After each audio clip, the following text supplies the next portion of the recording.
ನಮ್ಮ ವೀರಶೈವ ಸಮಾಜದ ರಕ್ಷಣೆ ನಾವು ಮಾಡ್ಕೊಳ್ಳೋದಾದ್ರೆ ಯಾರು ಮಾಡೋದಕ್ಕೆ ಸಾಧ್ಯ ಆಗಲ್ಲ. ನಮ್ಮ ಸಮಾಜವನ್ನ ಸರಿದಾರಿಗೆ ತೆಗೆದುಕೊಂಡು ಹೋಗ್ತಕ್ಕಂಥ ನಮ್ಮ ಸಮಾಜದ ರಕ್ಷಣೆಯನ್ನ ಕೇವಲ ಜಗದ್ಗುರುಗಳು ಪರಪೂಜರು ಮಾಡ್ತಾರೆ ಅಂತ ನಾವು ಕಂಡುಕೊಂಡು ಕೂತ್ರೆ ಖಂಡಿತ ಭಗವಂತನು ಕೂಡ ನಮ್ಮ ರಕ್ಷಣೆ ಮಾಡೋದಕ್ಕೆ ಸಾಧ್ಯ ಇಲ್ಲ. ಆದ್ರೆ ಒಂದಂತೂ ಸತ್ಯ, ನಮ್ಮ ಸಮಾಜವನ್ನು ಹೊಡಿತಕ್ಕಂಥ ಅನೇಕ ಷಡ್ಯಂತ್ರಗಳ ನಡುವೆಯೂ ಸಹ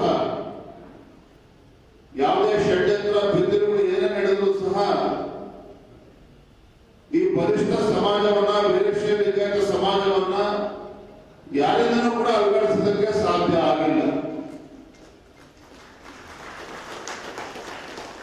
ಇವತ್ತು ನಮ್ಮ ಸಮಾಜ ಯಾತಕ್ಕೋಸ್ಕರ ಒಳಪಂಗಡಗಳನ್ನ ಮತ್ತು ನಾವು ಒಗ್ಗಟ್ಟಾಗಿರ್ಬೇಕು ಅಂತ ಹೇಳಿದ್ರೆ, ನಾನು ಮೊನ್ನೆ ಕೂಡ ಒಂದು ಕಾರ್ಯಕ್ರಮದಲ್ಲಿ ಹೇಳ್ತಾ ಇದ್ದೆ,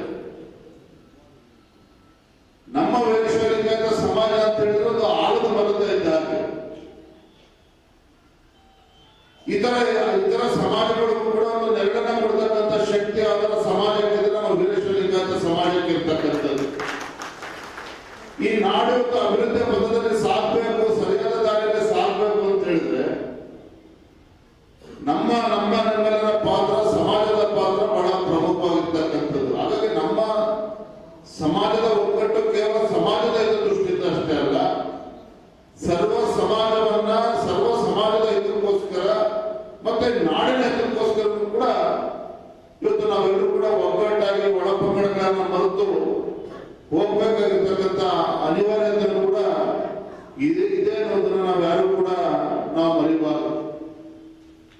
ಸನ್ಮಾನ BS ಯಡಿಯೂರಪ್ಪನವರ ಉದಾಹರಣೆ ಕೊಡೋದಾದ್ರೆ, ನೋಡಿದ್ರೆ ಯಡಿಯೂರಪ್ಪ ಮುಖ್ಯಮಂತ್ರಿಗಳಾಗಿದ್ದಾಗ ಕೇವಲ ವೀರಶೈವ ಲಿಂಗಾಯತ ಮಠಗಳಿಗಷ್ಟೇ ಅನುದಾನವನ್ನು ಕೊಡಲಿಲ್ಲ. ಒಕ್ಕಲಿಗರಿರ್ಬೋದು, ಪರಿಷ್ಠ ಜಾತಿ ಪರಿಷ್ಠ ಪಂಗಡಗಳಿರ್ಬೋದು, ಹಿಂದುಳಿದ ಸಮಾಜದ ಮಠಗಳಿಗೂ ಕೂಡ ಅನುದಾನವನ್ನು ಕೊಡುವಂತ ಕೆಲಸ ಮಾಡಿದ್ರು. ಆ ರೀತಿ ಪ್ರಾಮಾಣಿಕವಾಗಿ ತಂದೆಯವರು ವಿರೋಧ ಪಕ್ಷದಲ್ಲಿದ್ದಾಗ ರೈತರ ಪರವಾಗಿ ಬಡವರ ಪರ ಹೋರಾಟ ಮಾಡ್ತಕ್ಕಂಥದ್ದು ಒಂದು ಕಡೆ ಆದ್ರೆ, ಜಗದ್ಗುರುಗಳು ಪರಪೂಜರ ಆಶೀರ್ವಾದದಿಂದ ರಾಜ್ಯದ ಮುಖ್ಯಮಂತ್ರಿ ಚುಕ್ಕಾಣಿ ಹಿಡಿದಾಗೂ ಸಹ ಸರ್ವ ಸಮಾಜಕ್ಕೂ ಕೂಡ ನ್ಯಾಯ ಕೊಡುವಂತ ಕೆಲಸ ಮಾಡಿದ್ದಾರೆ. ಹಾಗಾಗಿ ನಾನು ಈ ಸಂದರ್ಭದಲ್ಲಿ ಇಷ್ಟೇ ಹೇಳುವಂಥದ್ದು, ನಿಮ್ಮೆಲ್ಲರ ಜವಾಬ್ದಾರಿ ಹೆಚ್ಚಿದೆ. ಸಮಾಜದ ಜೊತೆಗೆ ನಮ್ಮ ಮಠಮಾನ್ಯಗಳನ್ನು ಕೂಡ ಉಳಿಸ್ಕೊಂಡು ಬೆಳೆಸ್ಕೊಂಡು ಹೋಗ್ತಕ್ಕಂಥ ಕರ್ತವ್ಯ ಕೂಡ ನಿಮ್ಮೆಲ್ಲರ ಮೇಲೆ, ಸಮಾಜದ ಮುಖಂಡರ ಮೇಲೆ ಇರ್ತಕ್ಕಂಥದ್ದು. ಇದರ ಜೊತೆಗೆ ಬಹಳ ಪ್ರಮುಖವಾಗಿರ್ತಕ್ಕಂಥದ್ದು ಅಂತ ಹೇಳಿದ್ರೆ, ನಾನು ನೋಡ್ತಾ ಇದ್ದೆ ಸಭಾಂಗಣ ಬಂದಾಗ ನಮ್ಮ ತಾಯಿಯರು ಹಿರಿಯರ ನಡುವೆ ನಾವು ಯುವಕರೇನಾರ ಕಾಣ್ತಾರೆ ಅಂತೇಳಿ ಬೂತ್ಗಳನ್ನು ಹಿಡಿಕೊಂಡು ಹುಡುಕಿದ್ರು ಸಿಗೋದು ಕಷ್ಟ ಇದೆ. ಅಲ್ಲೊಬ್ರು ಕಾಣ್ತಾ ಇದ್ರೆ ಇಲ್ಲ ಅಂತಲ್ಲ. ಆದ್ರೆ ಇವತ್ತು ನಮ್ಮ ಮುಂದಿನ ಯುವ ಪೀಳಿಗೆಯನ್ನ ಸರಿದಾರಿಯಲ್ಲಿ ತೆಗೆದುಕೊಳ್ಳತಕ್ಕಂಥ ಜವಾಬ್ದಾರಿಯನ್ನು ಕೂಡ ನಮ್ಮ ಮೇಲಿದೆ. ಎಲ್ಲ ಕಡೆ ಮಾತನಾಡ್ತಾ ಇರ್ತೇನೆ. ಇವತ್ತು ಶಿಕ್ಷಣದ ಜೊತೆಗೆ ನಮ್ಮ ಮಕ್ಕಳಿಗೆ ಉತ್ತಮ ಸಂಸ್ಕಾರವನ್ನು ಕೊಡೋದು ಕೂಡ ಅಷ್ಟೇ ಅತ್ಯಗತ್ಯ. ಆ ನಿಟ್ಟಿನಲ್ಲೂ ಕೂಡ ಸಮಾಜದಲ್ಲಿ ಜಾಗೃತಿ ಮೂಡಿಸುವಂತ ಕೆಲಸ ಆಗಬೇಕು. ನಾವೆಲ್ಲರೂ ಕೂಡ ಒಟ್ಟಾಗಿ ಒಂದಾಗಿ ಹೆಜ್ಜೆ ಹಾಕಿದಾಗ ಮಾತ್ರ, ಮತ್ತೊಮ್ಮೆ ನಮ್ಮ ಒಳಪಂಗಡಗಳನ್ನು ಮರೆತು ಒಟ್ಟಾಗಿ ಸಾಗಿದಾಗ ಮಾತ್ರ ಒಂದು ಬಲಿಷ್ಠ ಸಮಾಜವನ್ನು ನಿರ್ಮಾಣ ಮಾಡೋದಕ್ಕೆ ಸಾಧ್ಯ ಆಗ್ತದೆ.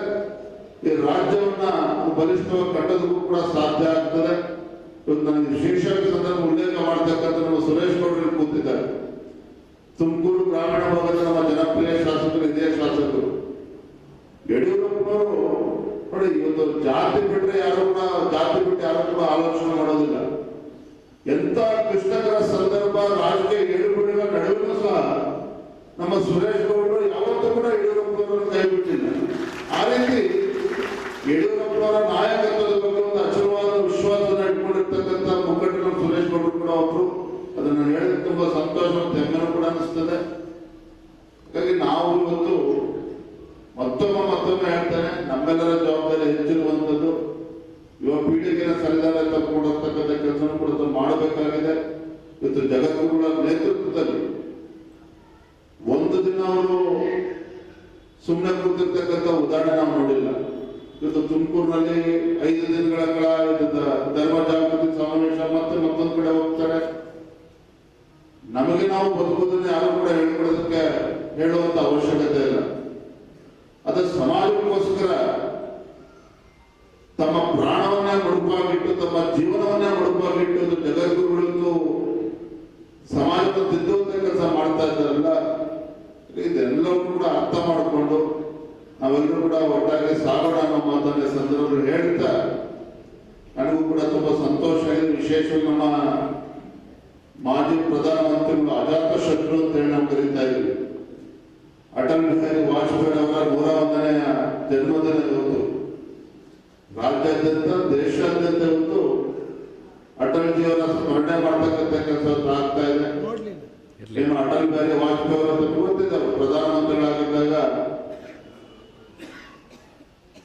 ಸರ್ವ ಶಿಕ್ಷಣ ಅಭಿಯಾನ ಇರ್ಬೋದು, ಚತುಷ್ಪಥ ರಸ್ತೆಗಳಿರ್ಬೋದು, ಗ್ರಾಮೀಣ ಭಾಗದಲ್ಲಿ ರಸ್ತೆಗಳ ಅಭಿವೃದ್ಧಿ ಪಡಿಸತಕ್ಕಂಥದ್ದಿರ್ಬೋದು, ಒಂದು ಸ್ವಚ್ಛ ಆಡಳಿತ ಕೊಟ್ಟಿರ್ತಕ್ಕಂಥ ಪುಣ್ಯಾತ್ಮ ಅಟಲ್ ಬಿಹಾರಿ ವಾಜಪೇಯಿ ಅವರು ನಮ್ಮ ಪ್ರಧಾನಮಂತ್ರಿ ನರೇಂದ್ರ ಮೋದಿ ಅವರ ಅಪೇಕ್ಷಿತಕ್ಕಂತೆ ಆ ಪುಣ್ಯಾತ್ಮ ಅಟಲ್ ಬಿಹಾರಿ ವಾಜಪೇಯಿ ಅವರ ಜನ್ಮದಿನವನ್ನ ಸುಶಾಸನ ದಿನವನ್ನಾಗಿ ಆಚರಣೆ ಮಾಡಬೇಕು ಅಂತ ಹೇಳಿ ಕರೆಯನ್ನ ಕೊಟ್ಟಂತ ಸಂದರ್ಭದಲ್ಲಿ ರಾಜ್ಯ ಮತ್ತು ದೇಶಾದ್ಯಂತ ಅರ್ಥಪೂರ್ಣ ಸಂಭ್ರಮಾಚರಣೆ ಆಗ್ತಾ ಇರುವಂತದ್ದು.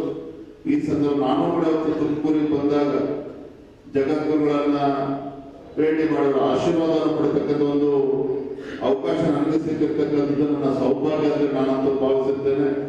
ಎಲ್ಲೇ ಕಾರ್ಯಕ್ರಮ ಜಗದ್ಗುರು ಬೆಳ್ಕೊಳ್ತಕ್ಕಂಥದ್ದು ಇಷ್ಟನೇ. ನಾನು ಕೂಡ ಯಡಿಯೂರಪ್ಪರ ಮಗ ಆಗಿ ಯಾವ ರೀತಿ ಯಡಿಯೂರಪ್ಪನವರು ರಾಜಕೀಯ ಸವಾಲುಗಳನ್ನ ಮೆಟ್ಟಿ ನಿಂತಿರ್ತಕ್ಕಂಥ ನಾವು ನೋಡಿದ್ದೇವೆ. ಯಾವಾಗಲೇ ಸಮಸ್ಯೆಗಳು ಬಂದಾಗ ಯಡಿಯೂರಪ್ಪನವರು ಬೆಂತೋರಿಸಿ ಹುಡುಕತಕ್ಕಂಥ ಕೆಲಸ ಯಾವತ್ತೂ ಕೂಡ ಮಾಡಲಿಲ್ಲ. ಧೈರ್ಯವಾಗಿ ಎಲ್ಲವನ್ನೂ ಕೂಡ ಎದುರಿಸುವಂತ ಕೆಲಸ ಯಡಿಯೂರಪ್ಪನವರು ಜೀವನದಕ್ಕೂ ಕೂಡ ಮಾಡ್ಕೊಂಡು ಬಂದಿದ್ದಾರೆ. ರಾಜಕೀಯವಾಗಿ ಯಡಿಯೂರಪ್ಪನವರು ಮುಗಿಸ್ಬೇಕು ಅಂತೇಳಿ ರಾಜಕಾರಣ ಬಿಟ್ಟು ಇವತ್ತು ಅನೇಕ ಕ್ರಿಮಿನಲ್ ಕೇಸ್ಗಳನ್ನ ಹಾಕಿ ಯಡಿಯೂರಪ್ಪನ ಹಣಿತಕ್ಕಂಥ ಕೆಲಸವು ಯಾವ ರೀತಿ ಷಡ್ಯಂತ್ರಗಳಾಯಿತು ಎಲ್ಲರೂ ಕೂಡ ನಿಮಗೆ ಗೊತ್ತಿದ್ದಾರೆ. ಯಡಿಯೂರಪ್ಪರು ಯಾವತ್ತೂ ಕೂಡ ಬೆಂತೋರಿಸಿ ಬಿಡೋಲ್ಲ ಅಲ್ಲ. ನಾನು ಕೂಡ ಈ ಸಂದರ್ಭ ಯಡಿಯೂರಪ್ಪರ ಮಗನಾಗಿ ರಾಜ್ಯ ಭಾರತೀಯ ಜನತಾ ಪಾರ್ಟಿ ಅಧ್ಯಕ್ಷನಾಗಿ ಜಗದ್ಗುರುಗಳನ್ನು ಪ್ರಾರ್ಥನೆ ಎಲ್ಲೋದ್ರೂ ಇಷ್ಟ ಮಾಡ್ತಕ್ಕಂಥದ್ದು. ನನ್ನ ಜೀವನದಲ್ಲಿ ಏನೇ ಸಮಸ್ಯೆಗಳು ಬಂದರೂ ಸಹ, ಏನೇ ಸವಾಲುಗಳು ಬಂದರೂ ಸಹ ಧೈರ್ಯವಾಗಿ ಅದನ್ನ ಎದುರಿಸ್ತಕ್ಕಂಥ ಶಕ್ತಿ ಜಗದ್ಗುರು ದಯಪಾಲಿಸಲಿ ಅಂತೇಳಿ ಸಂದರ್ಭ ಪ್ರಾರ್ಥನೆ ಮಾಡ್ತಾ ಮತ್ತೊಮ್ಮೆ ಜಗದ್ಗುರುಗಳಿಗೆ